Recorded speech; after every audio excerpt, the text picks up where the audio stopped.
এই পাখিগুলোর আওয়াজ খুবই ভয়ঙ্কর। সবার প্রথমে সুবিল। যখনই এ তার মুখ খোলে তখন এমন মনে হয় যেন কোনো আতঙ্কবাদী এসে গেছে।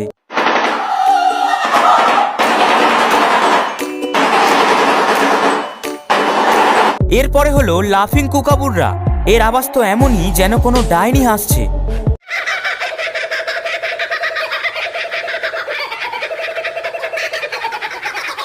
আর এটা হলো বেলবার্ড, দুনিয়ার সব থেকে জোরে ডাকা পাখি। এর আওয়াজ যুদ্ধের কোনো সাইরেন বাজার মতো।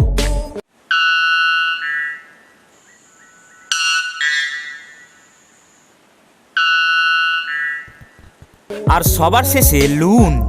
এর আওয়াজ যদি কেউ একলা কোনো রাতে শুনতে পায় তাহলে তার কি হতে পারে আপনিই ভেবে বলুন।